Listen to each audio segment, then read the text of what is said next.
एक बार की बात है, किसी जंगल में एक कौवा रहता था। वो बहुत ही खुश था क्योंकि उसकी ज्यादा इच्छाएं नहीं थीं।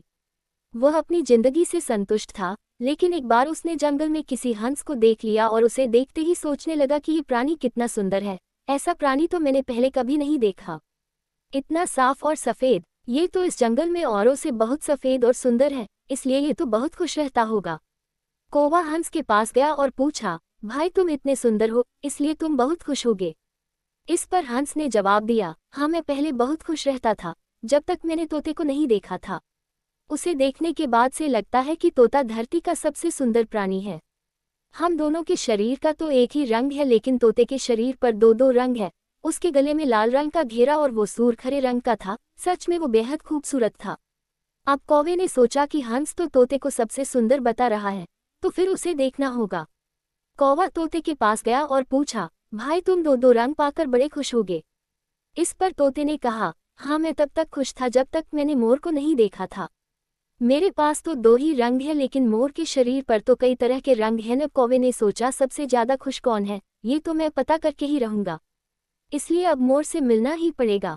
कौवे ने मोर को जंगल में ढूंढा, लेकिन उसे पूरे जंगल में एक भी मोर नहीं मिला और मोर को ढूंढते ढूंढते वह चिड़ियाघर में पहुंच गया तो देखा मोर को देखने बहुत से लोग आए हुए हैं और उसके आसपास अच्छी खासी भीड़ है। सब लोगों के जाने के बाद कौवे ने मोर से पूछा, भाई तुम दुनिया के सबसे सुंदर जीव हो और रंग बिरंगे हो, तुम्हारे साथ लोग फोटो खींचवा रहे थे, तुम्हें तो बहुत अच्छा लगता होगा और तुम तो दुनिया के सबसे खुश जीव होगे। इस पर मोर ने दुखी होते हुए कहा, भाई अगर सुंदर हूं तो भी क्या फर्क पड़ता है, मुझे लोग इस चिड़ियाघर में कैद करके रखते हैं, लेकिन तुम्हें तो कोई चिड़ियाघर में कैद करके नहीं रखता और तुम जहां चाहो अपनी मर्जी से घूम फिर सकते हो। इसलिए दुनिया के सबसे संतुष्ट और खुश जीव तो तुम्हें होना चाहिए, क्योंकि तुम आज़ाद रहते हो। कौवा हैरान रह गया, क्योंकि उसके जीवन की अहमियत कोई दूसरा बता गया। दोस्तों, ऐसा ही हम लोग भी करते हैं। हम अपनी खुशियों और गुणों की तुलना दूसरों से करते हैं, ऐसे लोगों से जिनका रहन सहन का माहौल हमसे बिल्कुल अलग होता है। हमारी जिंदगी में बहुत सारी ऐसी चीजें होती हैं जो केवल हमारे पास हैं, लेकिन हम उसकी अहमियत समझकर खुश नहीं होते।